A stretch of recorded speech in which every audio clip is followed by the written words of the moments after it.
Hello, mga kamaster, maraming salamat po sa lahat ng tumatangkilik ng.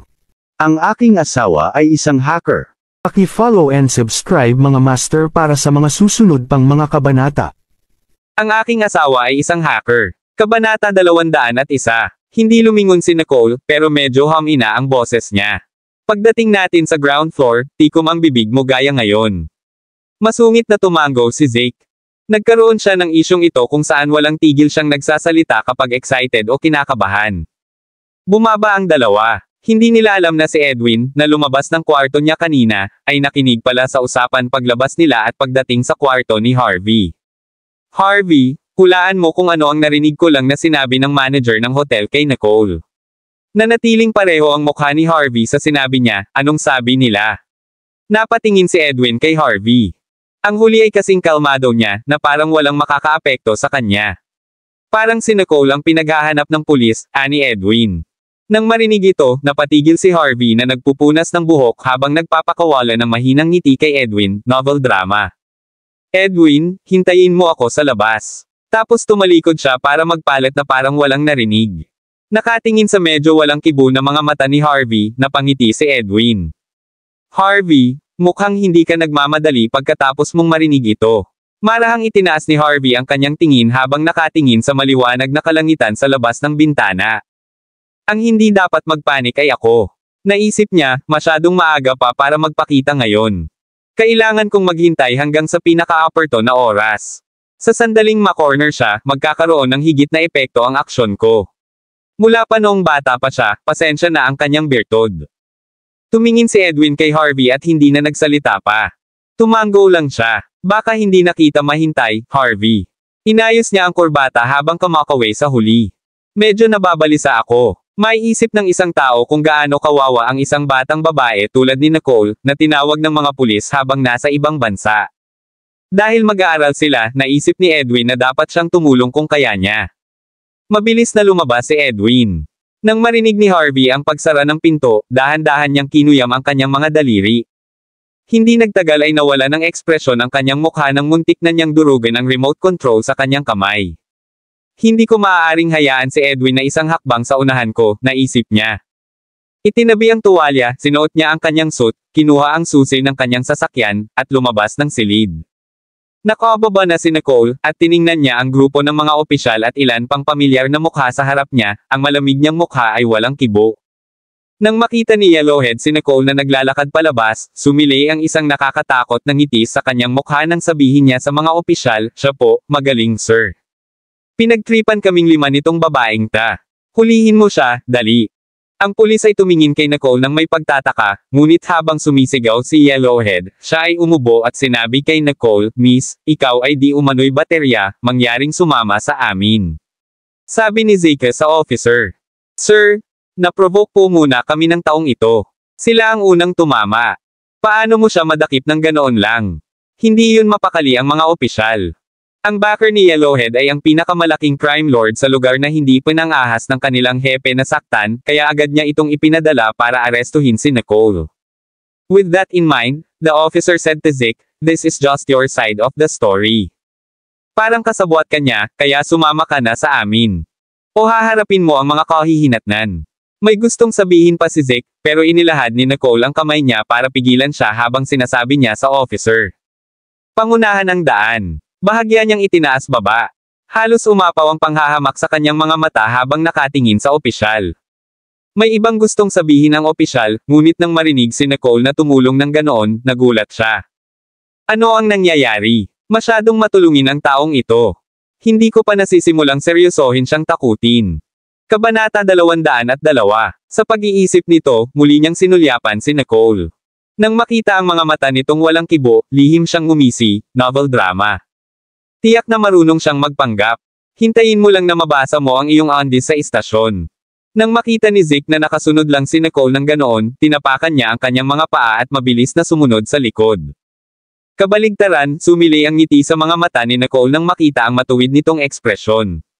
Nang makitang kalmado pa rin ang dalawa, napangisi si Yellowhead. Lumuhad at humingi ng tawad sa aking mga kapatid, at pagkatapos ay paglingkuran kami ng mabuti. Marahil ay maaari kong isaalang-alang na palayain ka, kung hindi. Hindi niya natapos ang kanyang sinabi ngunit sa halip ay gumawa ng isang nagbabantang biyak sa kanyang leeg. Gayunpaman, hindi man lang siya nilingan ni Nicole habang sinusundan niya ang mga pulis. Lalong nagalit si Yellowhead sa nakita. Hindi mo sineseryoso ang mga salita ko. Dayuhan ka lang. Hindi ka makakalabas ng police station kahit nasanay ka. Sumirit siya. At gayunpaman, ang yabang mo. Kakapirma mo lang ng death warrant mo. Pagkatapos ay nakipagpalitan siya ng tingin kay Redhead sa likod niya, isang brutal na kislap ang lumilitaw sa kanyang mga mata. Nang si Luca, na nagtatago sa likod ng mga tao, ay napansin ang kaguluhan at nakita si Nicole na dinadala ng mga pulis, isang masayang tingin ang lumitaw sa kanyang mga mata. Kinuha niya ang phone niya at tinawagan si Chloe. Isang beses lang itong tumunog bago siya sumagot. Paano na? Ngumiti si Luca. Ang babaeng iyon ay kinuha ng mga pulis, at hindi sila mabait sa kanya. Mukhang hindi sila kakampi sa kanya, at sigurado akong may babayaran siyang impyerno. Nang marinig iyon ni Chloe, natuwa siya. Paglingkuran mo siya ng tama. Kalimutan mo na siya. Mabuhay man siya o mamatay ay walang kinalaman sa atin. Oo. Tumango si Lucas saka siya umalis. Ibinaba ni Chloe ang telepono habang papunta siya sa studio. Nasa set siya ngayon. Upang ipakita ang kanyang katayuan, dumating si Chloe nang medyo nahuli kaysa sa naka-schedule. Nang makitang naghihintay sa kanya ang buong production crew, gumaan ang pakiramdam niya, pero nag-aalala siya habang sinabing, I'm really sorry. Medyo magulo ang siksikan sa daan. Ililibre ko lahat ng inumin mamaya. Nang marinig iyon ng lahat, hinayaan na lamang nila itong dumausdas nang hindi ipinapahayag ang kanilang kawalang kasiyahan. Dahan-dahang hinawi ni Chloe ang kanyang buhok, at nang mabubuo na ang ngiti sa kanyang mga labi, may narinig siyang malamig na boses. Miss Riddle? Ayos lang minsan, pero sa susunod huwag ka nang magpalit ulit. Hindi ito gagawin upang maantala ang oras ng lahat dito. Tumingin si Chloe, at agad na napawi ang ngiti niya. Ang nagsasalita ay walang iba kundi si Lloyd Holder, na gumagawa ng isang cameo appearance sa dramang ito. Nang marinig ito ng lahat, palihim silang tumango sa kanilang mga puso. Napakaraming paghahanda ang ginawa ni Lloyd sa pagdating sa set ilang oras pa lang para sa mga eksenang ito. Isa pa, kabisado na niya ang lahat ng linya sa eksena. Nauna siyang pumunta rito para lang masanay sa set at maging karakter. Sa kaibahan, si Chloe ay medyo sobra. Bilang pangunahing babaeng lead, hindi lang siya nahuli ng mahigit isang oras, ngunit binabasa rin niya ang simula ng script at naantala ang produksyon ng ilang oras sa loob at labas. Kabanata 203. Ito ay hindi isang bagay na maaaring maluta sa isang pagkain. Sa pangkalahatan, ang mga tauhan at tauhan ay hindi nais na magkaroon ng mga salungatan sa mga aktor, lalo na sa Miss Riddle na ito, na tila may background. Ang direktor ng pelikula, si Natch L. Holder, ay hindi rin nasisiyahan ng tumingin kay Chloe. Sa simula, hindi si Chloe ang pinili ng direktor. Kaya lang, inirekomenda niya ang kanyang sarili, at sa rekomendasyon mula sa pamilya ng Rogers Branch, kaya nagatubili ang direktor ng pelikula na bigyan siya ng pagkakataon. Nang makita ni Chloe ang medyo nagtatampo na ekspresyon ng direktor, mabilis siyang tumalikod, yumuko sa huli, at sinsero niyang sinabi sa lahat ng staff. Pasensya na po, hindi na ito mauulit. Gayunpaman, lihim pa rin niyang ipinagmalaki si Lloyd dahil doon. Medyo sikat ka lang, at ano? Naisip niya, kapag nalampasan na kita, tingnan natin kung paano ka magpapakitang gilas. Samantala, pumasok si Nicole sa police station at nakita niya si Bluehead na nakatayo sa labas ng silid ng interogasyon. May ibinubulong siya sa isang opisyal. Nang makita niya si Nicole, puno ng saya at pagkadismaya ang mga mata niya. Gayunpaman, may bahid din ng takot dito. Tutal, personal niyang natikman ang husay ng babaeng ito. Casual na naglakad si Nicole patungo sa mesa ng interogasyon sa ilalim ng gabay ng pulis. Kahanga-hanga ang kanyang aura kaya hindi masabi ng maraming tagalabas kung sino ang pulis at kung sino ang bilanggo. Umupo si Nicole sa harap ng mesa, tuwid ang likod, at walang takot. Nang makita iyon ni Bluehead ay naasar siya. Siya ay dinadala, at nang siya ay medyo malayo pa sa kanya, pinatigil niya ang dalawang opisyal. While keeping that safe distance, he hissed at her while keeping that safe distance. UB*H, hindi ka ba naging hambog kahapon? Kung alam mong takot, lumuhad ka at humingi ng tawad sa akin, magmakaawa ka, kaya palayain kita. Tiningnan siya ni Nicole na may nary na ekspresyon sa mukha. Pagkatapos ay ibinaon niya ang tingin sa mga binti nito. Agad na napaatras si Bluebeard sa pamamagitan ng reflex habang siya ay nagpakawala ng tili, hindi katulad ng isang katay na baboy. Ang swift na binasag ni Nicole sa kanyang mga tuhod ang dahilan kung bakit hindi siya makatayo hanggang ngayon. Tumingin si Zeke kay Bluehead at ngumisi. At gusto mong lumuhad siya at magmakaawa. You dare. Takot na takot si Bluehead na nanlambot ang mga paa niya, gayunpaman, tinatakpan pa rin niya ang bibig habang nginisyan si Nicole. Fine. Kung gayon kayong dalawang mongrel ay maaaring manatili dito hanggang sa katapusan ng panahon. Pagkatapos noon, tumalikod siya para sabihin sa isang opisyal ang isang bagay. Nag-aalangan na tumingin ang opisyal kay Nicole, ngunit inutusan siya ng hepe na sundin ang utos ng lalaki, kaya lumapit siya at malamig na sinabi, ilabas mo ang iyong mga kamay. Nang marinig iyon ni Nicole, bahagyang tumaas ang kilay niya habang malamig na nakatingin sa opisyal, ang boses nito ay 10 beses na mas malamig kaysa sa kanya, ano ang krimen ko? Ganun lang ba ang proseso ng paglilitis sa Nottingbrook State? Biglang natakot ang opisyal sa aura ni Nicole. Hindi ko alam ang sasabihin ko. Ang opisyal na nagdala kay Nicole dito ay napangiti habang sinabing, hindi mo alam ang iyong krimen. Kung hindi ka sigurado, dalhin natin ang 13 taong sinaktan mo kagabi. Sinulyapan ng opisyal si Bluehead at nakita niya ang kasiyahan sa mga mata ng huli habang nakatingin pa siya ng masama at masama kay Nicole. Kahit anong gawin niya, walang lugar sa istasyong ito para magsalita siya. Sa pag-iisip nito, mas nakaramdam siya ng lakas ng loob. Hindi nagtagal, lumitaw ang iba pang dosina sa paligid ni Nicole, kasama sina Yellowhead at Redhead. Hindi sila gaanong nasugatan gaya ng kay Bluehead. Bagamat may mga pasa sila sa buong mukha, nakakalakad na sila ng normal. Lahat sila ay nakatingin kay Nicole na may masamang intensyon sa kanilang mga mata. Sinulyapan sila ni Nicole na may kalahating ngiti, at bumakas ang takot sa kanilang mga mata. Kung tutuusin, na-trauma talaga sila sa away kagabi. Walang magawa sa kanila si Nicole kahit sabay-sabay silang umatake. Lahat sila ay binugbog ng husto, ito ang pinakamalaking kahihiyan ng kanilang buhay. Ito ay hindi isang bagay na maaaring malutas sa isang pagkain. Sa pangkalahatan, ang mga tauhan at tauhan ay hindi nais na magkaroon ng mga salungatan sa mga aktor, lalo na sa Miss Riddle na ito, na tila may background. Ang direktor ng pelikula, si Natch L. Holder, ay hindi rin nasisiyahan ng tumingin kay Chloe. Sa simula, hindi si Chloe ang pinili ng direktor. Kaya lang, inirekomenda niya ang kanyang sarili, at sa rekomendasyon mula sa pamilya ng Rogers Branch, kaya nag-atubili ang direktor ng pelikula na bigyan siya ng pagkakataon. Nang makita ni Chloe ang medyo nagtatampo na ekspresyon ng direktor, mabilis siyang tumalikod, yumuko sa huli, at sinsero niyang sinabi sa lahat ng staff. Pasensya na po. Hindi na ito mauulit. Gayunpaman, lihim pa rin niyang ipinagmalaki si Lloyd dahil doon. Medyo sikat ka lang, at ano? Naisip niya, kapag nalampasan na kita, tingnan natin kung paano ka magpapakitang gilas. Samantala, pumasok si Nicole sa istasyon ng pulisya at nakita si Bluehead na nakatayo sa labas ng silid ng interogasyon. May ibinubulong siya sa isang opisyal. Nang makita niya si Nicole, puno ng saya at pagkadismaya ang mga mata niya. Gayunpaman, may bahid din ng takot dito. Tutal, personal niyang natikman ang husay ng babaeng ito. Casual na naglakad si Nicole patungo sa mesa ng interogasyon sa ilalim ng gabay ng pulis. Kahanga-hanga ang kanyang aura kaya hindi masabi ng maraming tagalabas kung sino ang pulis at kung sino ang bilanggo. Umupo si Nicole sa harap ng mesa, tuwid ang likod, at walang takot.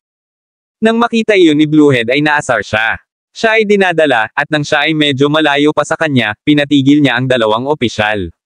While keeping that safe distance, he hissed at her while keeping that safe distance. UB*H, hindi ka ba naging hambog kahapon? Kung alam mong takot, lumuhad ka at humingi ng tawad sa akin, magmakaawa ka, kaya palayain kita. Tiningnan siya ni Nicole na may nary na ekspresyon sa mukha. Pagkatapos ay ibinaon niya ang tingin sa mga binti nito. Agad na napaatras si Bluehead sa pamamagitan ng reflex habang siya ay nagpakawalan ng tili, hindi katulad ng isang katay na baboy. Ang swift na binasag ni Nicole sa kanyang mga tuhod ang dahilan kung bakit hindi siya makatayo hanggang ngayon. Tumingin si Zeke kay Bluehead at ngumisi. At gusto mong lumuhad siya at magmakaawa. You dare. Takot na takot si Bluehead na nanlambot ang mga paa niya, gayunpaman, tinatakpan pa rin niya ang bibig habang nginisyan si Nicole. Fine. Kung magkagayon ay maaari kayong manatili dito hanggang sa katapusan ng panahon. Pagkatapos noon, tumalikod siya para sabihin sa isang opisyal ang isang bagay. Nag-aalangan na tumingin ang opisyal kay Nicole, ngunit inutusan siya ng hepe na sundin ang utos ng lalaki, kaya lumapit siya at malamig na sinabi, ilabas mo ang iyong mga kamay. Nang marinig iyon ni Nicole, bahagyang tumaas ang kanyang kilay habang malamig na nakatingin sa opisyal, ang boses nito ay 10 beses na mas malamig kaysa sa kanya, ano ang krimen ko? Ganoon lang ba ang proseso ng paglilitis sa Nottingbrook State? Biglang natakot ang opisyal sa aura ni Nicole, hindi niya alam kung ano ang sasabihin. Ang opisyal na nagdala kay Nicole dito na napangiti habang sinabing, hindi mo alam ang iyong krimen. Kung hindi ka sigurado, isama natin ang 13 taong sinaktan mo kagabi. Sinulyapan ng opisyal si Bluehead at nakita niya ang kasiyahan sa mga mata ng huli habang nakatingin pa siya ng masama at masama kay Nicole. Kahit anong gawin niya, walang lugar sa istasyong ito para magsalita siya. Sa pag-iisip nito, mas nakaramdam siya ng lakas ng loob. Hindi nagtagal, lumitaw ang iba pang dosina sa paligid ni Nicole, kasama sina Yellowhead at Redhead. Hindi sila gaanong nasugatan gaya ng kay Bluehead. Bagamat may mga pasa sila sa buong mukha, nakakalakad na sila ng normal. Lahat sila ay nakatingin kay Nicole na may masamang intensyon sa kanilang mga mata. Sinulyapan sila ni Nicole na may kalahating ngiti, at bumakas ang takot sa kanilang mga mata. Kung tutuusin, na-trauma talaga sila sa away kagabi. Walang magawa sa kanila si Nicole kahit sabay-sabay silang umatake. Lahat sila ay binugbog ng husto, ito ang pinakamalaking kahihiyan ng kanilang buhay. Kabanata 204. Sa pag-iisip ng mga oras na maaari silang tumakbo ng laganap sa buong distrito, ngunit naranasan nila ang kahihiyan sa mga kamay ng babaeng iyon, kailangan ng mga hooligan na humanap ng paraan upang maibalik ang kanyang mukha. Habang iniisip nila ito, isang nagbabantang tingin ang lumitaw sa kanilang mga mata. Pagkatapos ay sinabi ng opisyal, hindi niya alam kung ano ang kanyang krimen. Bakit hindi mo sabihin sa kanya ng maayos? Si Yellowhead at ang iba ay nagsimulang gumawa ng mga akusasyon laban kay Nicole, na nagsasabi na sila ay umiinom at naglalakad lamang sa gabi at kumakain sa tabi ng isa sa mga stall sa gilid ng kalsada. Ayon sa kanila, nasagasaan nila si Nicole, na hindi lang binaligtad ang stall kundi binugbog pa silang lahat. Kaya ngayon, lahat sila ay nasaktan, at ang ilan ay na-hospital pa. Tumango si Bluehead habang nagsisinungaling tungkol dito. Oo, opisyal. Nangyari yon. Kailangan mong manindigan para sa amin. Galit na wika niya sa opisyal sa tonong pagbabanta. Tumango ang opisyal nang marinig iyon. Huwag kang mag-alala, walang matatakasan kapag nakagawa ka ng krimen sa lugar ko. Tinapunan niya ng malamig na tingin si Nicole. May mga witness tayo dito. Hindi mo pa rin ba inaamin ang kasalanan mo? Tumingin sa kanya si Nicole nang walang emosyon. Kahit totoo ang sinabi nila, hindi ka ba interesado sa motibasyon ko? Iyon. Agad na tumingin ang opisyal kay Bluehead, at maging ang huli ay natigilan, hindi alam kung ano ang sasabihin sa isang sandali. Sa mismong sandaling ito, isang maliwanag na boses ang biglang nagmula sa labas. Narinig niya ang tanong ni Nicole at ngumisi, iyan ang dapat naming itanong sa iyo. Ano ang motibo mo? Nang marinig iyon ng opisyal ay parang nakita na niya ang kanyang gulugod. Chief James? Bakit ka nandito sa personal? Ang taong tinatawag na pinuno ay isang maikling lalaki na may bigot, at sa ilalim ng kanyang mas dark blonde na buhok ay isang pares ng mabangis na kayumanggi dilaw na mga mata. Sa isang sulyap, malinaw na hindi siya magaling na dalawang sapatos. Malamig na bumantong hininga si Chief James nang marinig iyon ng opisyal na itinanong sa kanya. Kung hindi ako mismo ang pumunta dito, ano ang magagawa ng mga tanga? Pinunasan ng opisyal ang pawis sa kanyang noo at papuri na sinabing, tama ka, Ginoo, sa personal mong pagtatanong sa kanya, magiging mas madali ang mga bagay-bagay. Nagmamadali siyang gumawa ng paraan para sa pinuno habang ang kanyang buong pagkatao ay lumiit. Ang opisyal ay talagang mas matangkad kay Chief James, ngunit ang paraan ng pagkilos nito ay nagmukhang mas maikli. Nang makita ito ni Nicole ay bahagyang kinusot niya ang kanyang mga mata. Nang makaupo na si Chief Jarnes, inihampas niya ang kanyang mga kamay sa mesa, itinuro ang mga hoodlums habang sinasabi niya kay Nicole, hindi mo ba alam na sila ay mabuting mamamayan ng Nottingbrook? Huli na, for a lout like you to beat them like this, Its Highness based on the laws of Nottingbrook State, I'll torque you up for 10 months first. Binigyan agad ni Bluehead ng hindi nasisiyahang sulyap ang hepe nang marinig niya iyon, na nagpapahiwatig na masyadong maikli ang 10 buwan. Malinaw na naunawaan ni Chief James ang ibig niyang sabihin at sinenyasan niya ito. Para kumalma siya. Kung tutuusin, ito ay isang sinasadyang pag-atake lamang, at sila ay nagduso lamang ng mga sugat sa laman. Ang pagkukulong sa kanya sa loob ng 10 buwan ay upang matiyak na mananatili siya rito.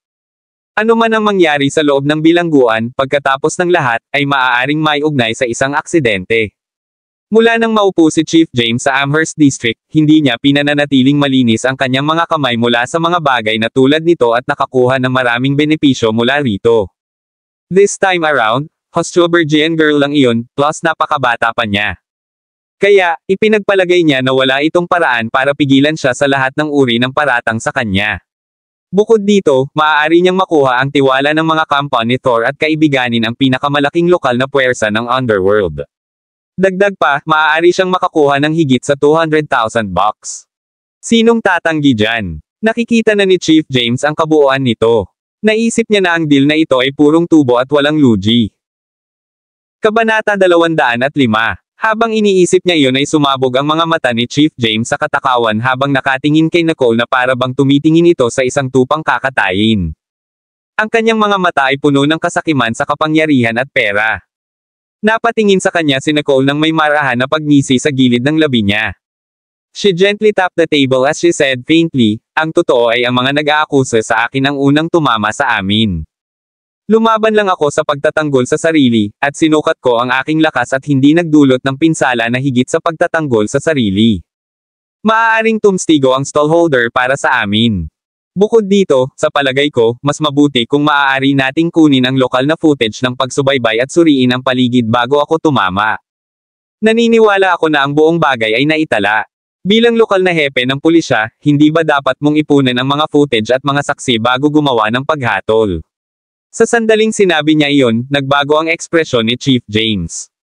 Gayunpaman, casual na nagpatuloy si Nicole, bukod doon, kailangan kong sabihin na, kahit na ako ang may pananagutan sa buong kaguluhan, ang antas ng pinsala sa mga taong ito ay hindi sapat para sa iyo na pigilan at ikulong ako. Ang mga batas sa seguridad ng estado ng Nottingbrook State ay may malinaw na code sa pagharap sa mga bagay na tulad nito. Hindi ko alam kung anong batas ang tinutukoy mo sa pagpigil sa akin. Si Nicole ay sobrang kalmado, na may bakas ng gulat sa kanyang mukha. Nang tanungin ng ganoon si Chief James, naging stunned ang ekspresyon niya. Hindi niya inaasahan na si Nicole ay magkakaroon ng ganoong pag-unawa sa mga lokal na batas, at tila hindi siya nababagabag sa kanyang pananakot. Siya ay ganap na payapa. Ako ba o ikaw ang namamahala dito? Kung gusto kitang ikulong ng 10 buwan, 10 buwan na lang at hindi isang araw. Lalong nanlamig ang mga mata ni Nicole, at tila hindi sineseryoso ni Chief James ang mga sinabi niya. Wala siyang pakialam sa katotohanan ng bagay, at iginiit pa rin niya na arestuhin siya kahit na inilabas na niya ang batas laban sa kanya. Ang bastos mo. Magsasalita pa sana si Nicole, may ngiting lumabas sa likuran niya. Chief James? Mukha kang mataas at makapangyarihan dyan, ha? Parehong napalingon sina Nicole at Zeke at nakita si Edwin na nagmamayabang na may nakakalokong ngiti sa labi. Nang makitang nakatingin sa kanya si Nicole, binigyan siya ni Edwin ng isang nakakaaliw na ngiti. Nicole, huwag kang mag-alala, wala silang magagawa sa'yo. Nang marinig niya iyon ay bahagyang nawala ang lamig sa kanyang mga mata. Hindi niya inaasahan na lalapit si Edwin para magsalita para sa kanya. Nag-isip siya sandali, at hindi mahirap hulaan na malamang si Harvey ang nagpadala sa kanya dito. Tila nakilala ni Clef James kung sino si Edwin nang may bakas ng takot sa kanyang mga mata. Ang pamilyang Bradford ay may maraming negosyo sa Nottingbrook State, at sila ay makapangyarihan. Gayunpaman, si Edwin lamang ay hindi sapat upang magdulot ng takot sa kanya. Nang maisip niya ito, sinulyapan ni Chief James si Edwin habang sinasabi niya, Mr. Bradford, bakit wala ka sa Hostelberg, at ano ang ginagawa mo rito? Si Edwin ay hindi nagalit habang siya ay natawa at sinabing, nandito ako para sumali sa gold session ng Moon House. Nang marinig niya ang Moon House na binanggit, medyo kumaibot ang mukha ni Chief James. Tumingin siya kay Nicole at sinabing, nandito ka rin para lumahok sa gold session ng Moon House. Tumingin sa kanya si Nicole at walang kibul na sinabi, mukhang walang kinalaman ang tanong na iyan sa kaso na kinakaharap. Tinanggap ito ni Chief James bilang pagtanggi at nagpakawala ng mahabang buntong hininga. Kung hindi siya ang bisita ng Moon House, walang tao sa lugar na ito na hindi ko madadaanan. Habang iniisip niya iyon, mapanlate niyang sinabi, Mr. Bradford, nahatulan na siya sa kanyang mga krimen. Kahit ang Diyos ay hindi siya may iligtas. Kabanata 206. Hindi ito Hostelberg kundi ang aking turf. Ano ang magagawa ng pamilya Bradford sa akin? Napaupo si Chief James habang iniisip iyon. Nang makita ni Bluehead ang kanyang ekspresyon, alam niyang maayos na ang mga bagay-bagay, at ang tingin sa kanyang mga mata kay Nicole ay lalong naging mapanokso. Hindi inaasahan ni Edwin na hindi siya bibigyan ng kahit anong mukha ni Chief James, at agad na nagbago ang kanyang ekspresyon. Ikaw. Kabaligtaran, nanatiling pareho ang ekspresyon ni Nicole habang nakaupo. Nang makita siyang ganito, lumakad ang dalawang opisyal sa likod niya, gustong pinususan siya ng isang pares ng matingkad na pilak na cuffs na kumikinang sa malamig na liwanag. Nang makita iyon ni Zeke ay agad niyang gustong pigilan ang dalawa. Ngunit ang dalawang opisyal ay matangkad at malaki, at ang kanyang maliit na tangkad ay hindi makahahadlang sa kanila. Nang akmang yakapin at kukunin si Nicole, may dalawang boses na biglang nagmula sa labas. Tere dyan. Tumigil ka. Nagmamadaling naglakad si Harvey, at nang makita niya ang dalawang opisyal na iniunat ang kanilang mga kamay upang hawakan si Nicole, isang madilim na kislap ang lumitaw sa kanyang mga mata. Mabilis siyang pumunta sa gilid niya. May nary a wrinkle sa kanyang suit, at maayos na sinukli ang kanyang buhok. Siya ay matikas pa rin gaya ng dati, walang anumang kapintasan. Tumingin si Edwin kay Harvey, at isang ideya ang dumaan sa kanyang mga mata. Hindi pinansin ni Nicole si Harvey habang nakatingin kay Chief James na baka sa mukha nito ang vague disappointment. Binigyan kita ng pagkakataon, James. Ngumuso si Chief James. Malapit ka nang makulong. Kailangan ko bang bigyan mo ako ng pagkakataon? James Reed, sabihin mo sa akin, sino ang muli mong ikukulong? Pumasok ang may-ari ng pangalawang boses bago pa matapos si Chief James. Tumingin si Chief James kay Nicole nang may paghamak, at gusto niyang makita kung ano ang hinihila nito. Ngunit matapos tingnang mabuti ang mukha ng taong iyon, agad na nawala ang pangungutya sa mukha ni Chief James habang napalitan ito ng hindi kapani-pani walang pamumutla. Mr. William. Si William ay isang taga-Yusig. Tumingin ulit siya kay Nicole. Baka sa kanyang kalmadong ekspresyon na hindi siya nagulat sa hitsura ni William, isang nakakatakot na haka-haka ang lumitaw sa isip ni James. Pumunta ba dito si Mr. Wilburn para kay Nicole? Ang STEM expression ni William ay nagbunga din ng kabiguan gaya ni Nicole. Tumingin siya kay Chief James at sinabi sa malalim na boses. James, itinaas kita bilang pinuno ng Amherst Distrito dahil nagtiwala ako sa iyo. Pero, sa loob lang ng 3 taon, naging backboy ka at corrupt na B***starred. Narinig ko na ang buong proseso ng interogasyon sa labas. Anong klaseng pamimilit ang hinaila mo dito sa babaeng ito? Pinakialaman mo ang mga batas sa pambansang seguridad at hinatulan mo siya para lang masiyahan ang iyong sariling pagnanasa. Ito ba ang pag-uugali ng nararapat na hepe ng pulisya? Tumutulo na ang pawi sa ulo ni Chief James. Si G. William, ang taga-Yusig, ay isang pinagkakatiwalaan ng gobernador. Siya ay isang napakamatuwid na tao at tiningnan ang batas bilang isang prinsipyo ng kanyang buhay. Noon pa man ay kinasusuklaman niya ang lahat ng marurumi at tiwaling palitan na iyon, at dahil si Mr. William ang nagpalaki kay Chief James sa kanyang kasalukuyang istasyon, maaari rin siyang paalisin ng huli anumang oras. Mr. William, ito ay isang hindi pagkakaunawaan lamang, kanina lang ako nagbibiro sa babaeng ito. Isa lang itong bagong interrogation technique. Kabanata 207. Nang makitang umaatres si Chief James, agad na naputol si Bluehead. Bastos ka. Ano ang sinasabi mo? Nangako ka sa akin na gagawin ko ito ng malawakan. Ngayon ay babalik ka sa iyong mga salita, ibalik mo sa akin ang 200,000 pera, at hintayin mo na lang na bawiin ka ng pamilya Thor. Lihim na sinumpa ni Chief James ang idiot na iyon, ngunit sa paglalahad ni Bluehead ng lahat, tumingin si William kay James ng malamig. James Reed, how dare you break the law? No ang the law. Sumama ka sa akin ngayon at isama mo ang iyong kasabwat. Tulad ng sinabi niya, may ilang mga gendarmes na sumugod mula sa kanyang likuran at inaresto si James at ang dosenang iba pang mga gangster habang inihatid nila sila palabas. Nanatili si William sa kwarto habang nakatingin kay Nicole at walang pakialam sa presensya ng dalawa pa. Bahagya lang siyang tumango habang sinasabi, salamat sa pag-uulat nito ng walang pag-iimbot.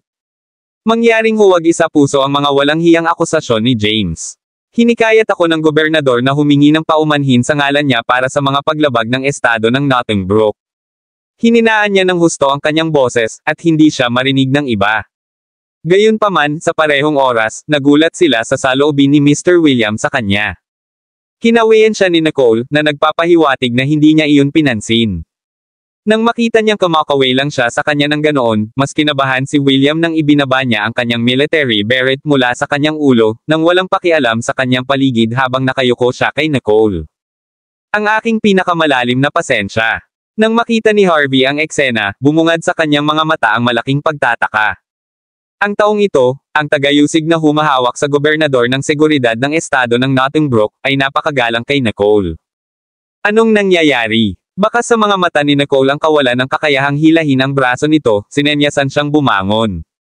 Pagkatapos ay tinignan niya ito ng seryoso sa mata at sinabing, hindi ako nasaktan o anuman.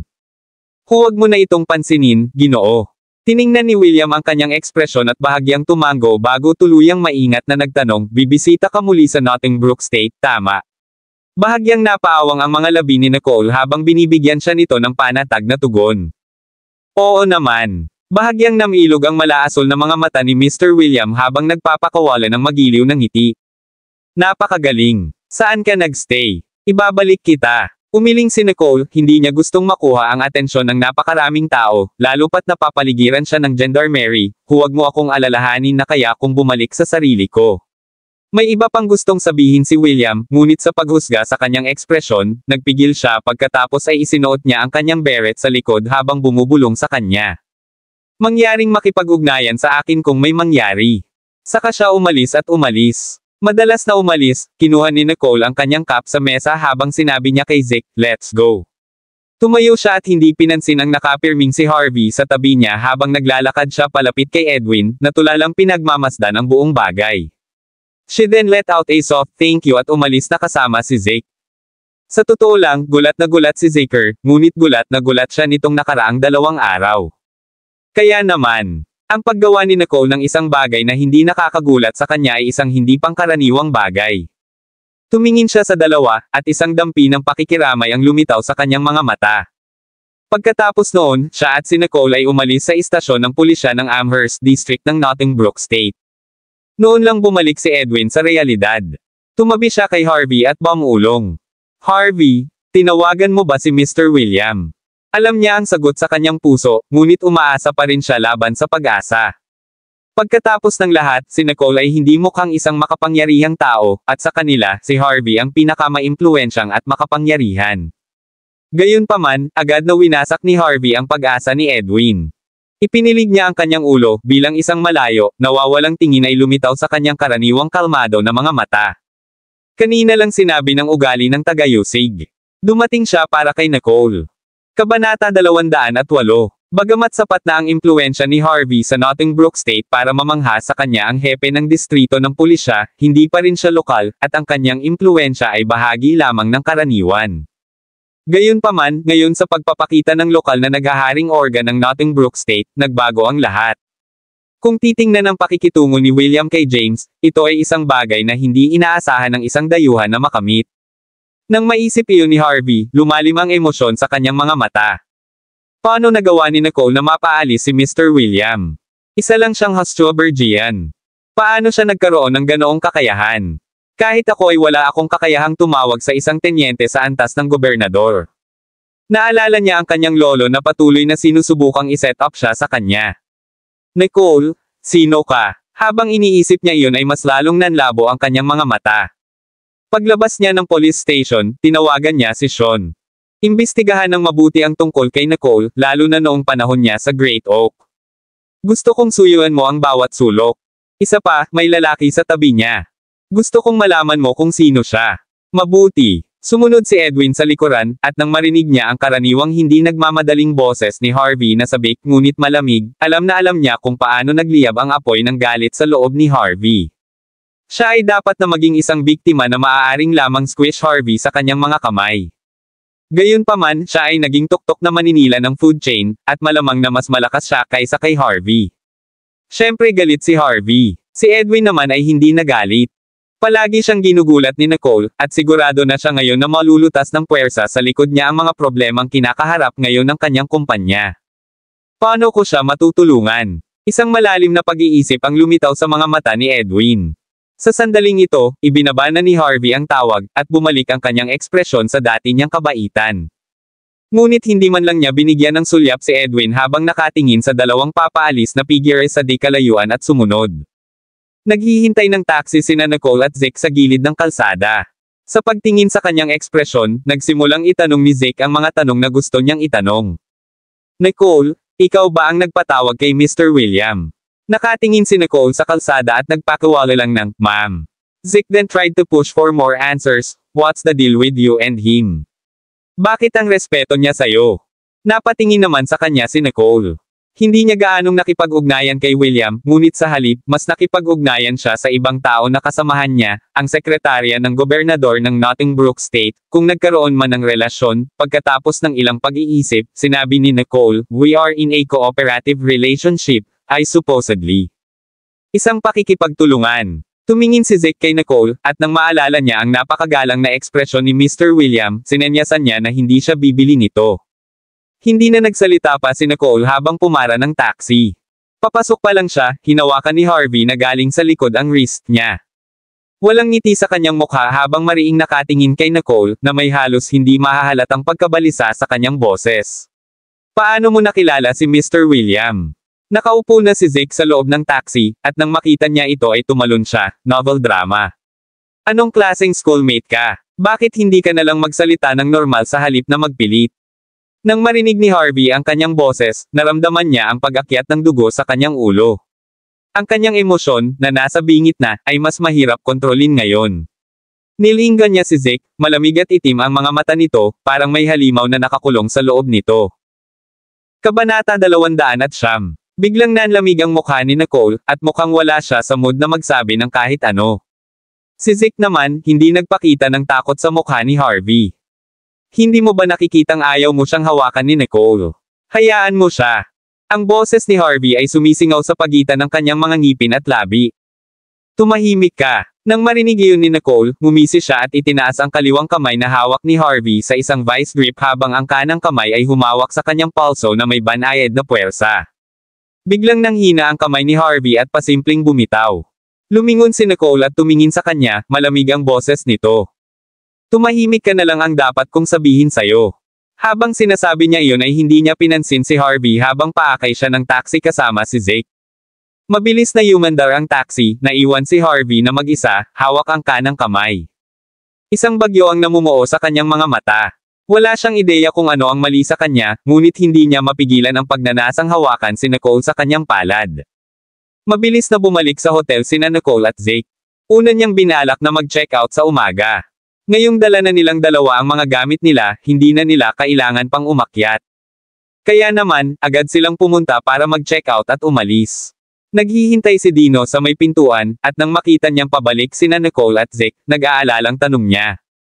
"Okay lang ba kayong dalawa?" Kung hindi ganoon kalamag ang ekspresyon niya, sigurado si Zeke na taos puso siyang nag-aalala sa kanila. Binigyan ni Nicole ng matalim na tingin si Dino at casual na sinabi, "Okay lang kami." Napatingin si Dino kay Nicole. May bakas ng kung ano sa mata niya. Bago lumabas si Nicole, pinaalalahanan pa niya ito na maaari siyang humingi ng tulong sa hotel, ngunit hindi niya inaasahan na magkakaroon siya ng kakayahan na lutisin ang anumang mga isyu na nakatagpo niya sa Nottingbrook State. Sa pag-iisip nito, bahagyang yumuko siya. Mukhang nag-overthought ako. Hindi na masyadong nagsalita si Nicole at dumiretso sa front desk. Nararamdaman niya na ang manager ng hotel ay tila nagkikimkim ng mapang-asar na puot sa kanya. Gayunpaman, hindi ito nag-abala kay Nicole.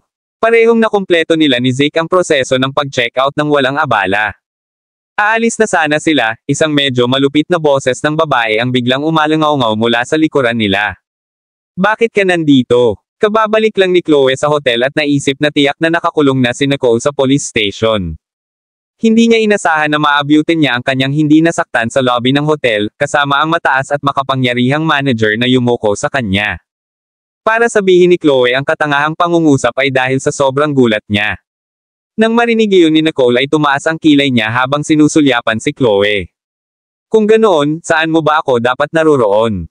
Hindi pa niya nakikitungo si Chloe, at narito, inihahain niya ang sarili sa isang pilak na pinggan. Binigyan ni Nicole ng malamig na tingin si Chloe, at agad namang nataranta ang huli. Mabilis niyang kinalma ang sarili at bahagyang ngumiti, itinulak ang kulot niyang kulot na buhok sa likod ng tenga habang mahinang sinabi. "Hindi na kailangang maging pagalit. Hindi ko lang akalain na makikita-kita dito sa lobby." Nang ilihis niya ang sinabi ni Nicole, parang may laban si Nicole. Sa ganitong paraan, parang si Nicole ang aggressor. Ngunit hindi yun binili ni Zeke habang nanunuya. "Ganoon ba? Sinabi sa amin ni Bluehead na ang nag-utos sa kanya para guluhin si Nicole ay isang kapatid ng lalaki. Sino pa kaya kung hindi ang manager mo? Ibig sabihin, kasabwat ka, at hindi ka makakatakas. Sabi ni Zeke sa Esperian. Naiintindihan ng lahat ng dumadaan sa lahat ng narinig. Agad namang nagbago ang mga mata nilang nakatingin kay Chloe. Nag-iba ang ekspresyon ni Chloe habang minumura si Luca, di ba sabi niya hindi tayo idadamay, tapos bakit nila ako pinipindot? Kabanata 210. Gayunpaman, medyo matagal na siyang nasa bilog na ito. Kaya natutunan niya kung paano ay twist ang isang kwento ng perpekto. Agad siyang sumagot, huwag mo akong sisiraan. Nakita ito ng lahat kaninang umaga. Dumating ang mga opisyal upang kunin ka, at ito. Pagkasabi noon, bigla siyang huminto, na para bang naramdaman niyang pamilyar ang pangalang, Nicole. Ikaw Nicole. Tiningnan ni Nicole si Chole nang walang pag-aalinlangan, hindi kinikilala o tinatanggihan. Ito ay isang malamig na titig. Unti-unting lumitaw ang multo ng takot sa puso ni Chloe. Bagamat hindi pa siya umuwi, narinig niyang sinabi ng kanyang mga magulang na nahanap na ni Tio Daniel ang kanyang anak. Gayunpaman, hindi ba't sinabi nilang galing sa kanayunan si Nicole? Bakit siya nasa pinakamagandang hotel ng Nottingbrook State? Kahit ako ay maaari lamang manatili sa pamamagitan ng pagsunod sa mga tripulante gamit ang mga koneksyon sa Natchel holder. Ganun pa man, nakakuha lang ako ng kwarto sa second floor. Hindi man lang nakita ni Chloe si Nicole sa second floor. Nang makita ni Chloe kung paano tinatrato ng manager si Nicole, hindi naiwasang mag-isip si Chloe, ibig sabihin ba nito ay nananatili siya sa ikatlong palapag? Tungkol naman sa ika-4 na palapag, si Chloe ay hindi nang ahas na isipin ito. Kinusot-kusot niya ang kanyang mga mata nang may lumitaw na ideya sa kanyang kaakit-akit na mga mata, ngunit mahinhin pa rin niyang sinabi kay Nicole, kilala mo ba kung sino ako? Tiningnan siya ni Nicole na may kalahating ngiti at hindi siya sinagot. The fact she slandered Zeke the first time they meet, halatang kawawa ang ugali niya, at hindi mapakali si Nicole na kausapin siya.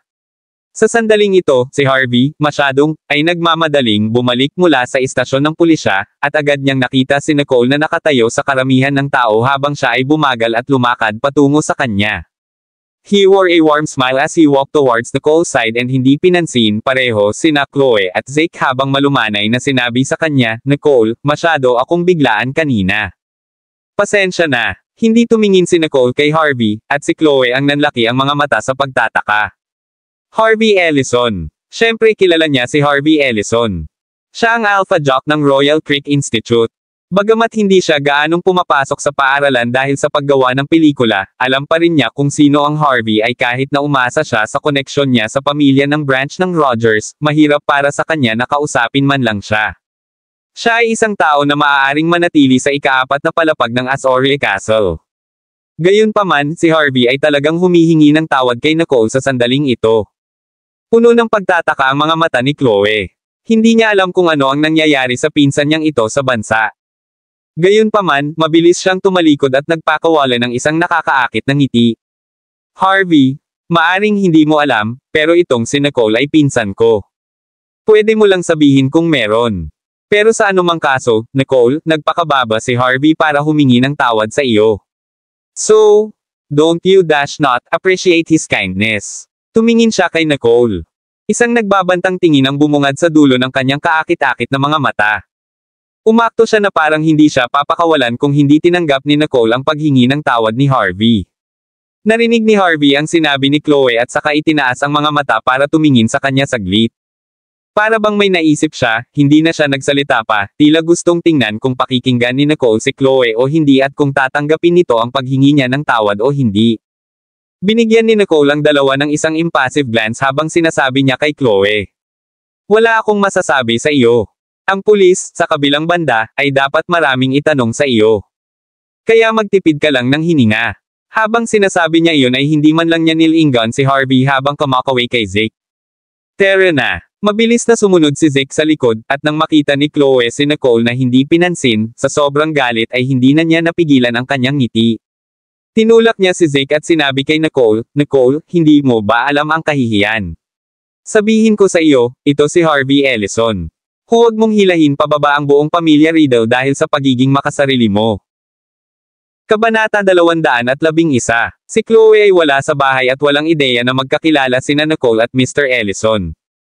Akala niya ay naglakas loob si Nicole na i-snob si Harvey dahil lang sa relasyon niya sa Riddle family. Hindi man lang nalaman ng bansang bumpkin na ito ang sitwasyon sa Northern. Palihim niyang inisyan. Nakaka-offend siya sa lahat ng nakakasalubong niya. Siya ay isang tanga, magaling lamang maghanap ng gulo. Nag-cross arm si Chloe at humarang kay Nicole. Naningkit ang mga mata ni Nicole nang makitang itinulak ni Chloe si Zeke. Si Zeke ang kasosyo niya sa internet sa loob ng maraming taon. Itinuring niya itong kapatid, at hindi siya papayag na mangbuli sa kanya. Tinulungan niya si Zeke na bumangon at saka tiningnan si Chloe ng may yelong mga mata at sinabi sa malamig na boses, "It's your business to flatter Harvey, but it doesn't mean na natatakot ako kay Harvey." Humingi ka agad ng tawad kay Zeke. Ang kanyang titig ay natakot kay Chloe, na hindi sinasadyang umatras sa likod ni Harvey. Nakatitig pa rin si Nicole kay Chloe na may nagyayelong pagwawalang bahala sa kanyang mga mata, na parabang ang kanyang titig ay maaaring mag-freeze ng dugo. Matapos mabulgar, nahihiya at nagalit si Chloe. Tumangala siya kay Harvey, ngunit sa halip ay nakatitig ito kay Nicole, hindi ito tinitigan. Isang bahid ng mapait na tingin ang sumilay sa kanyang mga mata. Akala ni Chloe ay tutulungan siya ni Harvey kapag kinausap siya nito. Ngunit nabigo si Chloe sa mga pangyayari. Nang maka-atras lang siya sa likod ni Harvey, umaasang ang tulong nito, humakbang pasulong si Harvey at sa halip ay lumapit kay Nicole. Naglabas siya ng isang simpleng itim na kahon mula sa kanyang bulsa, marahang binuksan ito, at mahinang sinabi kay Nicole, "Huwag kang magalit, okay? Narito ang Reg Along paghingi ng tawad para sa iyo." Pagkabukas pa lang ng box ay bumungad sa mata ni Chloe ang kumikinang na liwanag mula sa kahon. Iyon ang 10 karat na pink na brilyante. Si Harvey pala ang bumibili ng pink diamond na nagkakahalaga ng $100 milyong, at ngayon ay binibigay na niya ito kay Nicole. Nipatikip ng ngipin si Chloe sa galit. Halos nangingibabaw sa katinoan ng galit at selos habang nakatingin sa pink na brilyante. Nakatingin si Nicole sa pink na brilyante, ngunit walang nakakaalam kung ano ang iniisip niya. Tinitigan ni Harvey ang kanyang ekspresyon, ang tingin sa kanyang mga mata ay nag-iiba sa pagitan ng pag-asa at pagkabigo. Tatanggapin ba niya? Gusto ko bang tanggapin niya ito?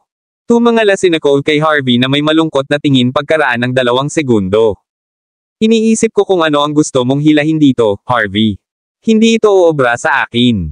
Ang kanyang boses ay maligamgam. Hindi ito gagana sa akin.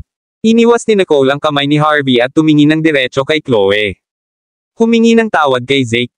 May kumikislap na malamig na liwanag sa mga mata ni Nicole nang tumingin siya kay Chloe, ngunit para kay Harvey, mukhang mas makinang pa ito kaysa sa brilyante sa kamay niya. Napanatili niya pa rin ang kilos ng pag-aabot ng brilyante, ngunit may mas malawak na ngiti sa kanyang mukha. Napagtanto ni Harvey na si Nicole ay hindi isang taong masusuhulan niya ng mga mamahaling bagay. Hindi napansin ni Nicole ang ekspresyon ni Harvey, habang nakatingin pa rin siya kay Chloe. Kung ayaw mong ipahiya ang sarili mo bilang public figure, humingi ka kaagad ng tawad kay Zeke. Ang mga salita ni Nicole ay tumama sa malambot na bahagi ni Chloe. Tiningnan ni Chloe ang brilyante sa kamay ni Harvey at pagkatapos ay sa walang bitik at magandang mukha ni Nicole. Biglang umikot ang mukha ni Chloe. Isang kakaibang kaisipan ang pumasok sa kanyang isipan sandali. Tiningnan niya ang ugali ni Harvey at inisip kung may hindi maipaliwanag na relasyon sila ni Nicole. Pero wala bang bagay si Harvey kay Snow? Ano ang nangyayari habang wala ako? Kabanata 212. Nang tumingin si Chloe kay Nicole, baka sa mga mata nito ang pagtataka at selos. She worked so hard in the showbiz because she wanted to find a stepping stone that could make her instant success. Nais niyang maging ang babaeng nakatayo sa tuktok sa tabi ng mga nangungunang kilalang tao. Pero parang nahok sa isa't isa sina Harvey at Snow. Kaya, maaari lamang baguhin ni Chloe ang kanyang target sa oras na iyon. Gayunpaman, hindi niya inaasahan na ninakaw ni Nicole, na nagmula sa kanayunan, si Harvey mula kay Snow at gawin itong kanyang patron. No wonder kinasusuklaman ni Chloe si Nicole. Mabilis na inayos ni Chloe ang sarili. Ang target niya ngayon ay si Jared, at magpapakumbaba siya sa harap ni Nicole alang-alang kay Harvey. Ngunit pagkatapos niyang makuha si Jared, gusto niyang lumuhad si Nicole sa lupa para humingi ng tawad at ibalik ang kahihiyang dinanas niya. Mabilis siyang naglagay ng sincere na mukha at ngumiti ng marahan kay Zeke. I'm sorry for pushing you down. Masyado akong desperado ngayon lang. Sanay na si Zeke na marinig ang glacial voice ni Nicole, kaya nang marinig niya ang malambing at cloying na boses ni Chloe, nag-goosebump siya sa buong katawan niya at naiinis. Nag-iisip siyang maghanap ng mas malaki at mas magandang brilyante para kay Nicole nang makita niya ang pink na brilyante sa kamay ni Harvey. Pagtingin ngayon sa mukha ni Chloe, ikinaway niya ang kamay at ayaw niyang gawing big deal iyon. Nakita ni Nicole na walang pakialam si Zeke at tumaas ang isang kilay. "Let's go?" sabi niya kay Zeke. Pag-alis nila, tumingin si Harvey kay Nicole mula sa likuran at sinabing, "Hayaan mo akong ipadala ka." Tiningnan niya ang pink na brilyante sa kanyang kamay na may malabong ekspresyon sa kanyang mga mata. Noong una, binili niya ang pink na brilyante para pasayahin si Nicole, ngunit ngayon ay wala na itong silbi, at hindi na niya ito kailangan. Baka sa mga mata niya ang pag-aalipusta, ngunit dahil maraming tao sa paligid, iniligpit niya muna ang brilyante. Tiningnan ni Chloe ang brilyante, hindi mapag-aalinlanganan ang kaimbutan sa kanyang mga mata. Iniisip niya kung bakit napaka-espesyal ni Nicole kung kaya't napakahusay ng pakikitungo ni Harvey kay Nicole. Bumalik ang tingin niya kay Nicole. Hindi napigilan ang kanyang pagseselos, mapait niyang sinabi kay Harvey, "Nagulat ako na gusto mo ng isang babae na naaresto ng pulis noon." Parang may naalala sa kanya ang mga sinabi ni Chloe.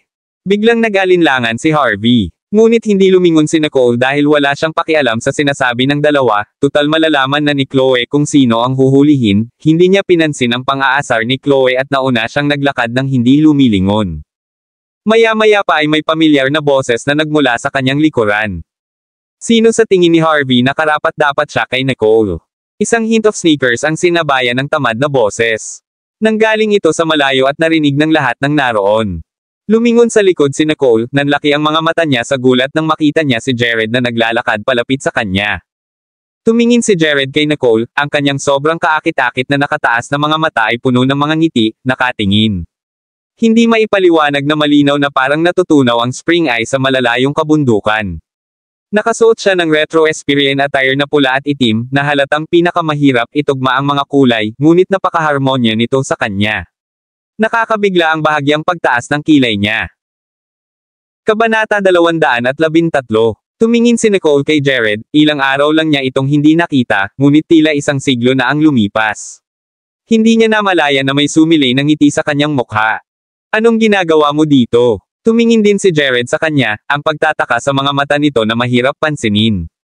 "Mayroon akong ilang negosyo na aasikasuhin dito," sabi niya sa isang pagtaas ng boses, sa kabila ng kanyang malay na pagsisikap na sugpuin ito. Si Dino na nakasunod kay Jared ay nagtatakang tumingin sa kanya. Siya ay sanay sa kanyang walang sigla at walang malasakit na titig sa lahat ng bagay, hindi pa niya siya nakitang ganito kasigla sa isang tao. May basag at parang hindi makapaniwala sa glacial na mukha niya nang malaman ni Dino na ang taong pinapakitaan ng pagmamahal ni Jared ay si Nicole. Hindi niya alam na kilala pala talaga ni Nicole ang amo niya. Tumingin si Harvey kay Nicole, na ngayon ay may tunay at magandang ngiti sa kanyang mukha at natulala at medyo nawala sa pag-iisip. Naisip ni Jared, siguro nami-miss ko ang babaeng ito pagkatapos ng ilang araw na hindi ko siya nakita. Nang tingnan ang ugali ni Jared kay Nicole, lumiit ang mukha ni Chloe, at pinilit niyang kumalma ang sarili bago humakbang at nagreklamo kay Nicole, na nagsasabing, "Bakit hindi mo sinabi sa akin na kilala mo si Jared?" Malinaw niyang naramdaman na ang kanilang relasyon ay hindi karaniwan. "So paano si Harvey?" tanong niya sa isip niya. Nang biglang lumapit si Chloe sa kanya, na para bang malapit silang magkakaibigan, at ang pag-iisip na makita si Chloe na nakaupo sa tapat ni Jared sa cafe noong isang araw ay pumasok sa isip ko, may isang bagay na nagsimulang sumikat kay Nicole. Nakangiting tumingin siya kay Chloe at sinabing, "Bakit ko sasabihin sa iyo?" Sa oras na ito, pumasok na rin si Luca. Akala niya si Jared ang kasama ni Chloe, at nang makita niya si Nicole na nakatayo doon, mabilis niyang sinabi, "Mr. Johnston, itong babaeng ito ang naghahanap ng gulo sa amin ni Chloe noong isang araw. May kailangan kang gawin sa kanya." Nakatingin si Chloe kay Jared nang may pananibik, dahil pakiramdam niya noon pa man ay espesyal siya kay Jared. Kahit ngayon lang niya nakita ang nangyari, ayaw pa rin niyang aminin na niloloko niya ang sarili niya. Walang pakialam na tumingin si Jared kay Luca. "Talaga," sabi niya. Nang makita ni Luca ang saloobin ni Jared, naisip ni Luca na tatayo si Jared para kay Chloe at mabilis na sinabing papuri, tinakat niya at pinilit kaming humingi ng tawad sa kanyang kamag-anak dahil sa hindi pagkakaunawaan. Nakakunot ang noo ni Chloe na nakatayo sa gilid dahil pakiramdam niya ay understatement ang sinabi ni Luca. Si Jared, sa tingin niya dahil sa relasyon nila ni Harvey, kaya niyang gawin ang anumang gusto niya, lantarang pananakot sa akin at sasabihin na susundan ako ng mga pulis. "Sa tingin ko, dapat mong layuan ang ganoong tao." Tumingin si Nicole kay Chloe at halos gustong tumawa, na sinasabi sa kanyang isip, mababa siya sa tiyan ng ahas. Sa sandaling ito, lumapit si Dino kay Jared at may ibinulong sa kanya. Kumunat ang noo ni Jared, nanlamig ang mga mata habang nakatingin kay Chloe. Hindi makayanan ni Zeke na makitang pinahid ni Chloe si Nicole, at tumayo ito. It was obvious you guys who provoked us first. Nagsinungaling ka noong sinabi mong nagnakaw ako sa iyo, at ngayon sinusubukan mong panindigan ang katotohanan sa ulo nito. Anong masamang babae ka? May matigas na tingin sa mga mata ni Chloe nang marinig iyon. She shot a look at Luca, who got the hint at mabilis na nagtaas ng kamay, gustong sampelan si Zeke. Tuturuan kita ng leksyon, kuya. Maaaring kapatid si Luca, ngunit lalaki pa rin siya, may lakas, at ginagamit ang lahat ng ito. Matagumpay niyang tinitigan si Zeke. Matagal na niyang ayaw sa lalaking ito, na mas maganda kaysa sa kanya. Paanong hindi niya samantalahin ang pagkakataong sampelan siya ngayon? May panandali ang pakiramdam ng mali siya ang bumalatay sa mukha ni Luca. Matagumpay na tumingin si Chloe nang makitang sasampalin ni Luca si Zeke. Kasama si Jared doon, hindi siya natakot, kahit na si Nicole ay may suporta kay Harvey. Sa sandaling naramdaman nilang pareho silang nagtagumpay, ang kamay ni Luca ay naharang ng isa pang kamay sa himpapawid, pinaikot 70 degree na may malutong na tunog ng basag. Napasigaw si Luca sa sakit, may malamig na pawis na tumutulo sa kanyang noo. Kabanata 214. Napaatras si Luca ng 2 hakbang, natatakpan ng pawis ang mga eyeliner sa kanyang maliliit na mata. Habang nabali ang kamay ni Nicole, tumingin siya sa kanya ng may galit at bakas nang hindi mapigil ang takot sa kanyang mga mata. Tumingin si Chloe kay Nicole na may panandali ang bakas ng selos sa kanyang mga mata. Ngunit mabilis siyang may naisip muli, at isang misteryosong ngiti ang lumitaw sa kanyang mukha. Mabilis siyang tumingin kay Jared at desperadong sinabi, tingnan mo kung gaano siya kalaban. Kailangan mo siyang turuan ng leksyon. Naningkit ang mga mata ni Jared nang makita ang bumungad sa kanyang harapan. Mabilis siyang naglakad palapit kay Nicole, hinawakan ang kaliwang kamay niya na ginamit niya sa pagpigil kay Luca, at nagtanong sa malalim na boses, nasaktan ka ba? Umiling si Nicole. Hindi makapaniwalang tumingin si Chloe sa nangyari. Hindi ito ang naisip niya. Akala niya ay magagalit si Jared kay Nicole. Pero nagkamali siya. Sa halip na turuan si Nicole ng leksyon, si Jared ang pumanig kay Nicole. Namutla ang mukha niya habang nakatingin si Chloe kay Jared at saka kay Harvey na malamig na nakatingin sa kanya, walang ginagawa. Nakaramdam siya ng hindi maipaliwanag na takot sa loob niya. Hindi man lang siya tinitigan ni Jared. Napatingin siya kay Dino sa likod niya na may galit na namumuo sa kanya. Mata. Agad na napaluhod si Dino. It is my fault, mabilis niyang sabi. Siya ang hindi nagseryoso kay Nicole, at minor episode lang ang nangyari sa pagitan nila ni Chloe, kaya hindi na niya ito pinansin at hindi na nagsumbong kay Jared. Bukas, pupunta ako sa Ordination Hall para tanggapin ang aking parusa, novel drama. Hindi na muling tumingin sa kanya si Jared bagkus ay nalipat ang atensyon kay Nicole. Ang mga taong may pananakit ng likod at balakang ay dapat na basahin ito kaagad. Anong gusto mong gawin sa kanya? Malambot ang boses niya, maamo ang mga mata. Pagkatapos ay tumingin siya kay Chloe. Walang gaanong tugon si Nicole. Tamad lang siyang sumagot, hayaan siyang maparusahan ayon sa mga batas ng Nottingbrook State. Napatingin si Zeke kay Nicole habang si Nicole ay parang William, ang public prosecutor. Tumingin si Nicole kay Zeke at bahagyang nagtaas-baba na parang nagsasabing, any problem with that? Tila, nabasa niya ang kanyang isip. Walang salita si Zeke. Walang problema, syempre. Ikaw ang boss at kayang gawin ang anumang gusto mo. Sabi niya sa isip niya. Pinagmasdan ni Jared ang interaksyon nilang dalawa. Pinapansin niya si Nicole at ngayon lang hindi napansin si Zeke. Ngayong nakita na niya ang mukha niya, saglit siyang nag-alinlangan. Seeing Zeke so young, handsome, with so much tacit understanding with Nicole, naging bitter ang mukha ni Jared. Paano ko haharapin ang lalaking ito? Tanong niya sa isip niya. Galit at galit na tumingin si Chloe kay Nicole, na mukhang hindi siya sineryoso. Noong una, hindi masyadong nag-aalala si Chloe nang kumampi si Harvey kay Nicole. Pero ngayon, pati si Jared ay pumanig kay Nicole. Maaaring hindi nila ipinaliwanag ang kanilang relasyon, ngunit tila sila ay napakalapit sa isa't isa. Bumao na ang mga kuko niya sa laman ng palad niya, pero pinanatili niya ang ngiti. Nicole, maaaring hindi kita naiintindihan, ngunit hindi mo kailangang tumawag ng pulis dahil dito. Tutal, lahat sila ay mula sa pamilya ng Riddle. Hindi dapat maging hindi mapagpatawad si Nicole. Ngunit sa kanyang pagtataka, wala nang sinabi pa si Nicole. Sinulyapan lang siya nito, tumalikod at umalis. Sumunod ka sa akin, Zeke, sabi niya. Tumaas ang isang kilay ni Jared at tumingin kay Nicole mula sa likuran.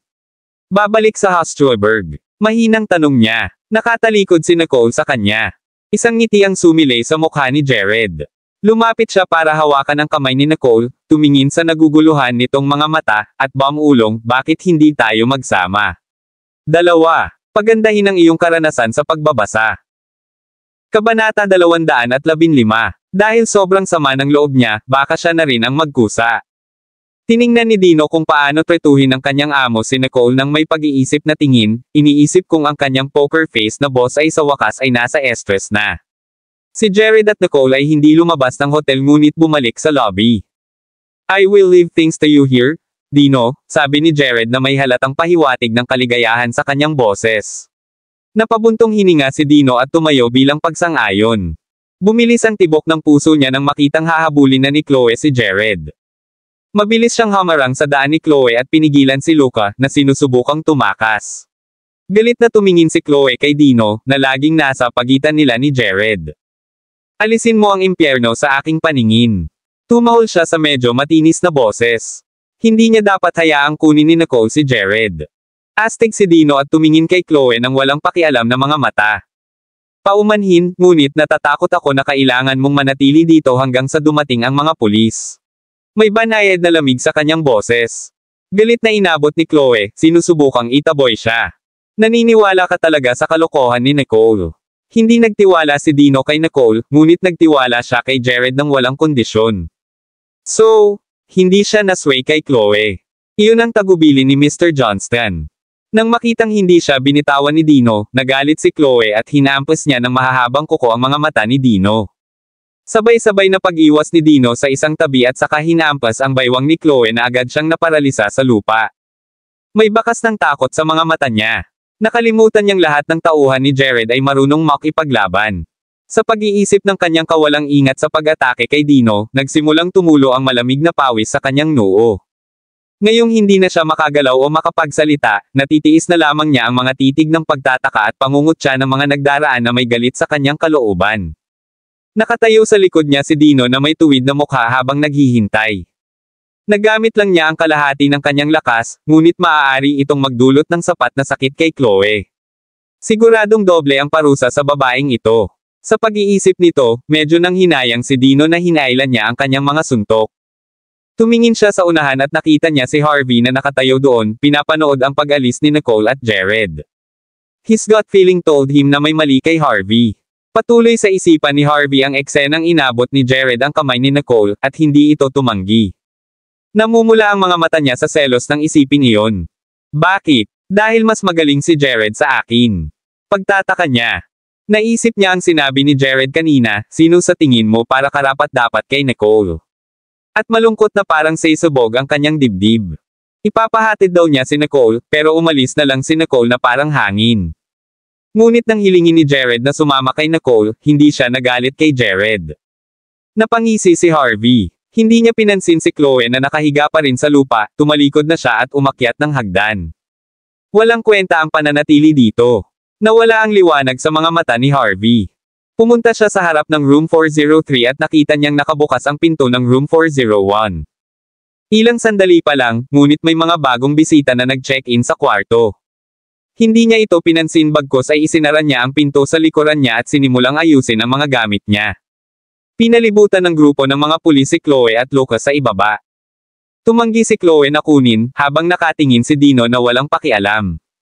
Kabanata 216. Itinulak siya at si Luke ng mga pulis sa isang patrol car at pinaalis sila habang sinundan ni Nicole si Jared sa manor. Napaisip si Zeke sa mukha ni Nicole, tapos kay Jared. Hindi alintana ni Jared ang pagsisiyasat ni Zeke. Dinala niya si Nicole palabas ng kastilyo, sa likod nito ay isang maayos na damuhan na sumasakop sa isang malaking lugar, at sa gitna nito ay nakaparada ang isang pribadong jet na naka-standby. Hindi naman nagulat si Nicole. May napagtanto siya nang yayain siya ni Jared na umalis ng magkasama. Si Zeke lang sa likod niya ang nakadilat. Diyos ko, sino ba talaga si Jared? Mayroon pa siyang pribadong jet na mas advanced kaysa sa kanyang ama, pagtataka ni Zeke. Lubhang ligtas ang sasakyang panghimpapawid. Walang maaaring magdulot ng pinsala dito maliban kung mayroong pag-atake ng missile. Sandali lang, Jared. Si Jared ang naisip niya. Tahimik na tiningnan ni Zeke si Jared pataas baba at walang salita dahil ang ganda niya. Para sa kanyang mukha lamang, hindi maaaring magkaroon ng anumang sama ng loob si Zeke sa kanya. Tiningnan ni Jared ang walang kibo na mukha ni Nicole na may maningning na mga mata at pagkatapos ay nagsalita ng ilang salita sa matangkad na dayuhang kapitan bago dinala si Nicole patungo sa eroplano. Napatingin si Nicole sa silver fuselage ng eroplano at nakataas ang isang kilay. Ang eroplano ay binago, at nagkakahalaga ito ng isang bomba. Pagsakay nilang tatlo sa eroplano ay natulala si Zeke. Maluwag ang loob ng sasakyang panghimpapawid, ginawang hiwalay na sala, na may mga LED display na naka-embed sa mga dingding ng fuselage at dalawang malambot na upuan na tila komportable. Ang isa pang espasyo ay na-install na may sopistikadong electron-ikong kagamitan, kung saan ang karamihan sa mga high-end na operasyon ng computer na tumatakbo sa lupa ay maaaring gawin dito. Ito ay nagkakahalaga ng pagbanggit na mayroong kahit isang maliit na cabinet ng alak sa lounge. Napatingin si Nicole sa wine cabinet at nagtaas ng kilay. Si Jared ay binabantayan ang kanyang ekspresyon, at nang makita niya ang kanyang interes, ipinaliwanag niya, minsan ay umiinom ako ng kaunti kapag hindi ako makatulog. Ito ang unang pagkakataon na narinig siya ni Nicole na nagsasalita tungkol sa kanyang sarili. Isang kumpol ng buod ang lalabas sa iyo sa umaga. Subukan ito. Tumangala siya nang nakataas ang mga mata at hinintay itong magpatuloy. Tiningnan ni Jared ang kanyang ekspresyon at naramdaman niyang kaibig-ibig siya. Maging ang mga bagay na inaakala niyang napakahiyang sabihin noon ay hindi na.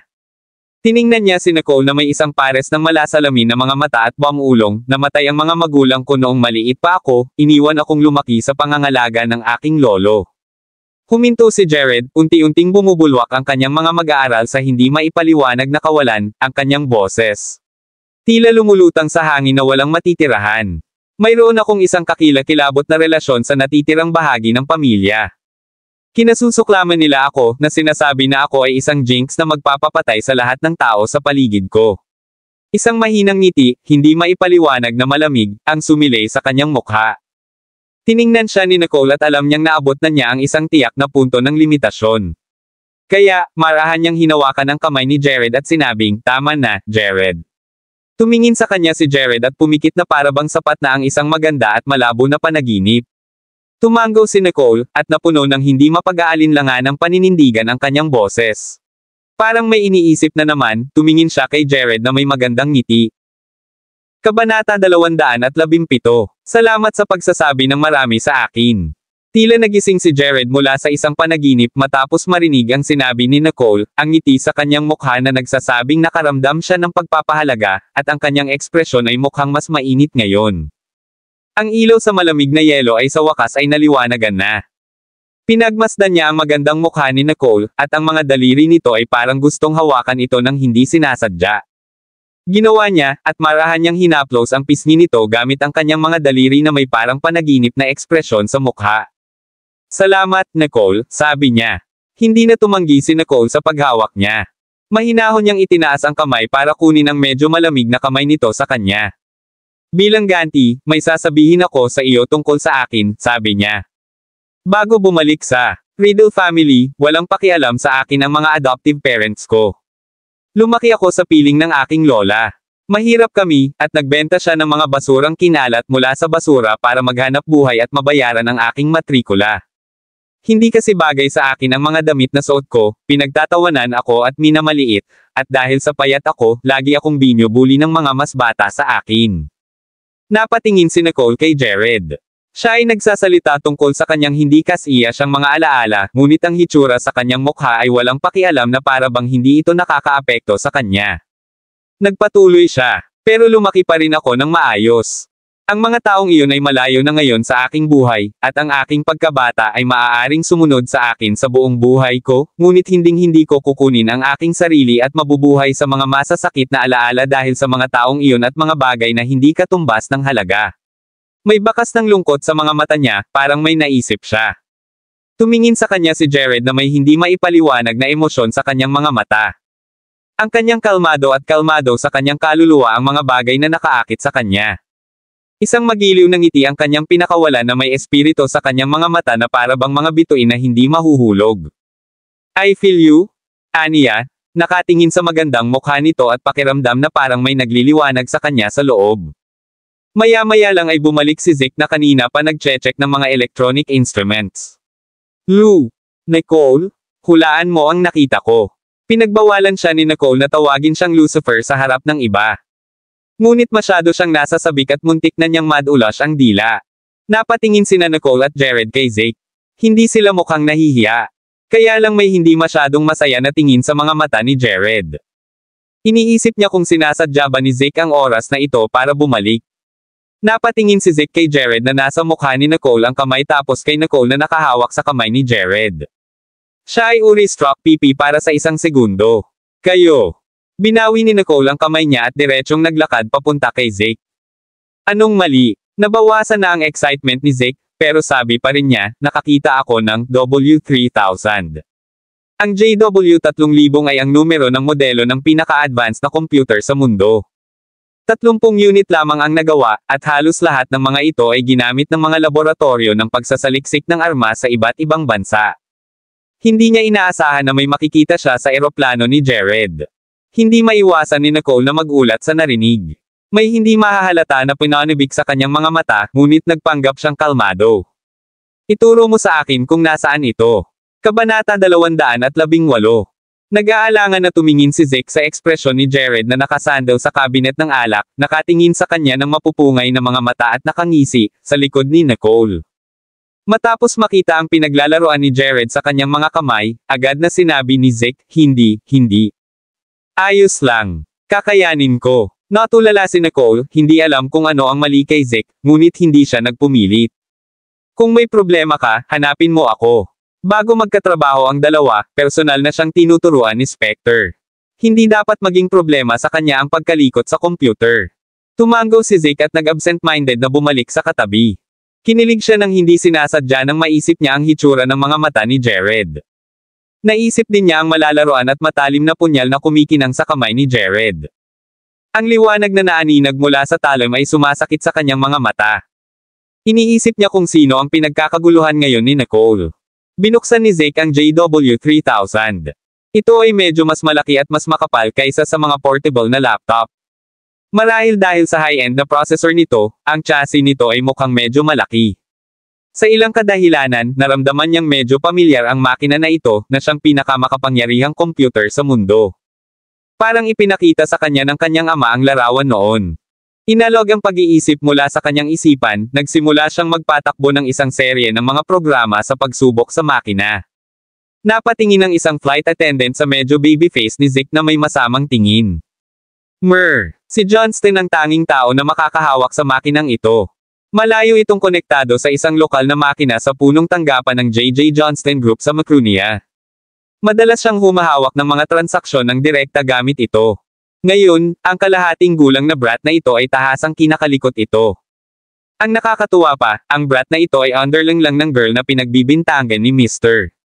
Si Johnston ang nagdala sa kanya, naisip ng flight attendant habang naiinip niyang inilibot ang kanyang mga mata. Pagkatapos ay lumabas siya para magsalita sa kanyang mga kasamahan tungkol kay Nicole. Total, ito ang unang pagkakataon na nagdala si Jared ng isang babae sa kanyang pribadong eroplano. Hindi alam ni Zeke na siya ay hinamak, kasama si Nicole. Nakatingin siya sa computer na nasa harap niya habang ang mga kilay ay marahan na nagsalubong. Hindi siya sigurado kung ito ay kanyang maling akala, tila mas mabagal ang computer na ito kaysa sa inaakala niya. Nagreklamo si Zeke tungkol sa kung gaano kabagal ang kanyang computer, at hindi ito makasabay sa paggalaw ng kanyang mga daliri, kaya tinanong ni Nicole ang kanyang address at pinadalhan siya ng bago noong 1 taon. At noon lang sila nagkaroon ng kaunting interaksyon maliban sa oras na ito. Ang address na ibinigay niya ay ang convenience store sa pasukan ng Norton Institute. Nang dumating ang parsela mula kay Nicole noong araw na iyon, ito ay isang itim na bag na may kanyang address at code. Pangalang nakasabit dito ng walang pangalan at address ng nagpadala. Inireklamo ito ni Zeke nang matanggap ang parsela. Ngunit pagkatapos na hatiin ang packaging, hindi siya nakaimik. Ang magandang silver streamline chassis ng computer ay sumakop sa kanyang puso, at ang bilis nito ay napakabilis na halos hindi na makasabay ang kanyang mga daliri. Dahil doon ay 9 love siya sa makina. Ngunit ang computer na iyon na ibinigay sa kanya ni Nicole noong nakaraang taon ay halatang mas mabilis pa rin kaysa sa JW3000, na sinasabing pinakamabilis sa mundo. Pinag-isipan ni Zeke ang mga running score na ipinapakita sa screen. Napatingin si Nicole kay Zeke. Binalik niya ang tingin kay Jared na walang magawa. Nakatingin sa kanya si Jared ng diretsyong mukha. Pagdating ni Nicole, nagpakawala siya ng magiliw, kaakit-akit ng ngiti na may dalawang mababaw na dimple sa kanyang pisngi. Kung nandito si Browning at Dino, nanlaki ang mga mata nila sa gulat. Hindi kailanman ngumiti si Jared sa sinumang ganoon. Kabanata 219. Para itong tubig sa bukal na nagdala ng mainit na agos upang matuno ang yelo sa ilog na nagyelo sa paglipas ng mga taon. Natunaw ng kanyang ngiti ang kawalan ng magawa ni Nicole, at umupo ito sa malambot na upuan sa tabi niya, at ganoon din ang ginawa niya. Lumipad na ang eroplano. Maayos ang biyahe, walang turbulence. May mahinang amoy ng kahoy sa loob ng eroplano, ang kasariwaan ng tuyong amber at ang spice ng vetiver, na may malabong pakiramdam ng kaginhawaan. Tumingin si Nicole sa bintana sa langit sa labas ng eroplano at mahinang bumantong hininga. Narinig ni Jared ang pagbuntong hininga niya at nilingon siya ng tahimik na parang nagtatanong kung ano ang mali. Mababaw ang tingin ni Nicole. Tinitigan niya si Jared pero wala siyang sinabi. Hindi alam ni Nicole kung paano sasabihin sa kanya na bigla na lang niyang napagtanto ang isang bagay, talagang komportable siya sa tabi nito. Parang may naisip si Jared. May isang malambing na ngiti sa kanyang mga mata. Sa halip na magtanong, tumayo siya, pumunta sa cabinet ng alak, at kumuha ng isang bote ng red wine. Pagkatapos magpahangin ng alak, binuhusan niya ang bawat isa sa kanila ng isang baso. Tiningnan ni Nicole ang bote sa kanyang kamay at tinaasan ng kilay ang Petres noong ika-19 na siglo. Pakiramdam niya ay mapagbigay si Jared. Tila nabasa ni Jared ang kanyang ekspresyon at walang pakialam na sinabi, nararapat lamang na tretuhin ang ating mga gintong panauhin ng may pinakamataas na antas ng kagandahang loob. Hindi ba, Miss Doggy Anderson? Napasulyap si Nicole sa kanya at nakita niya ang mapanuksong tingin sa mga mata nito. Wala siyang sinabi kundi kinuha lang ang wine glass at humigop ng marahan. Pagkatapos ay tumingin muli siya kay Jared na may malabong ngiti sa kanyang mga mata, itinaas ang kanyang baso para ipag-toast sa kanya, gusto ko ang lasa ng alak na ito, mahina niyang sabi, ngunit kitang-kita ang kanyang interes. Pagkatapos ng lahat, ito ay 20,000 Esperian dollar na red wine. Medyo matigas ang lasa nito noong unang ngunit mabilis na naging matamis sa bibig. Ang sobrang sarap ay bahagyang napapikit si Nicole. Tumingin si Jared sa kanya, nakaramdam ng matinding atraksyon sa kanya. She is so adorable, sabi niya sa isip niya. Itinaas din niya ang kanyang baso at nag-toast kay Nicole na may tila amorous na tingin sa kanyang mga mata. Ang kanyang mga mata ay nakataas ay may pahiwatig ng matamlay na alindog, novel drama. Buti naman nagustuhan mo. Mabilis na naubos ang laman ng bote, at may pumasok na flight attendant para linisin ang mesa. Parehong matino si Jared at Nicole, kaya tumingin si Jared kay Nicole at hinamon siya para sa isa pang round. Paano ang isa pang bote ng whiskey? No way Nicole would concede, tumangala siya kay Jared sa harap niya na para bang bumabalik sa oras na unang nagkita ang dalawa at walang alinlangan na tumango.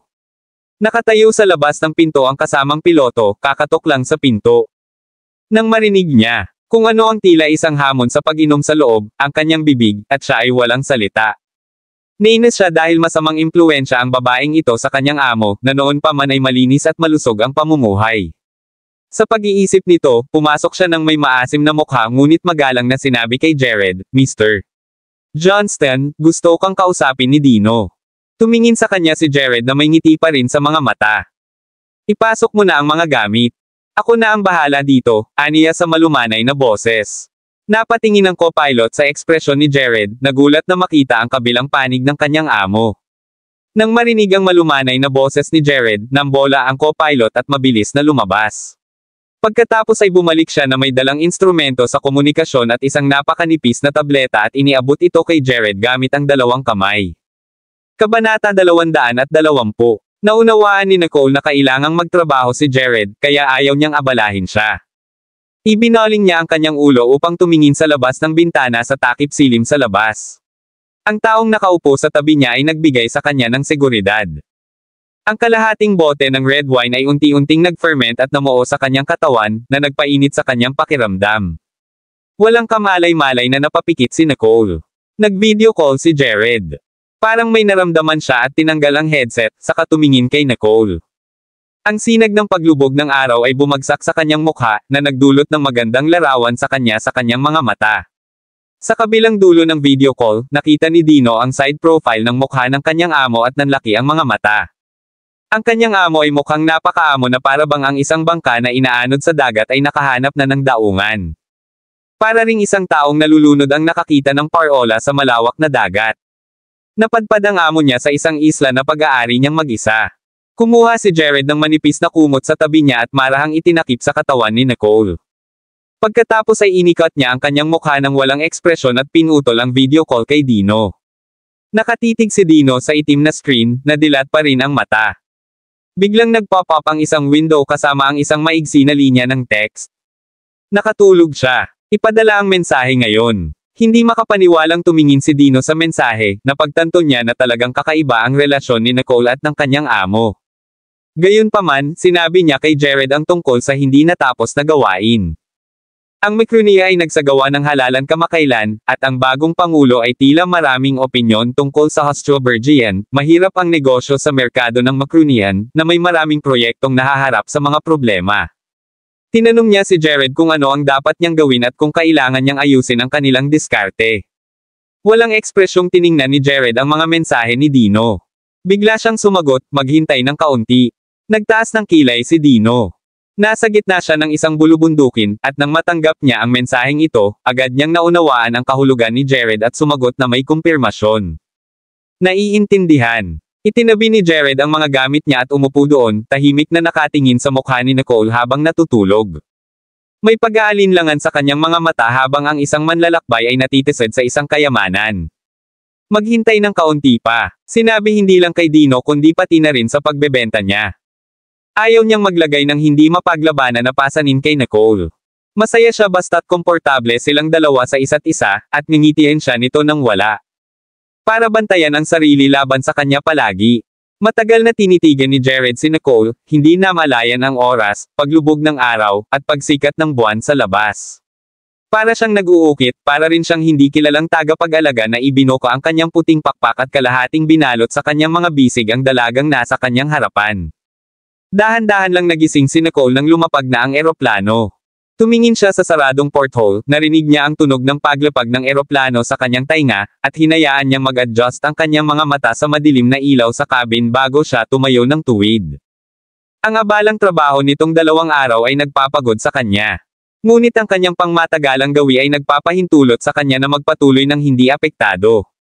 Hindi inaasahan ni Nicole na makakatulog siya ng ganoon kahaba at masarap. Pagkagising, nilinggan ni Nicole ang paligid. Maganda ang kanyang paningin sa gabi. Halos hindi siya naapektuhan ng dim light. Hindi nagtagal, nang makitang nakaupo si Jared na nakapikit sa tabi niya, kinuha niya ang manipis na kumot na nakatikip sa kanya, na gustong isuot ito sa kanya. Maya-maya lang ay nagmulat ng mata si Jared at tumingin sa kanya ng gising na para bang hindi siya nakatulog kanina lang. Gising ka na pala, sabi niya. Ang kanyang malumanay na boses ay parang isang bundok na bukal ang damaloy sa kanyang puso, na nagdadala ng isang uri ng nagyayelong ingay. Tuldok. Maraming salamat mga kamaster sa walang sawang pagsusubaybay. Isang like, share, and subscribe naman dyan mga kamaster. Abangan ang susunod pang mga kabanata.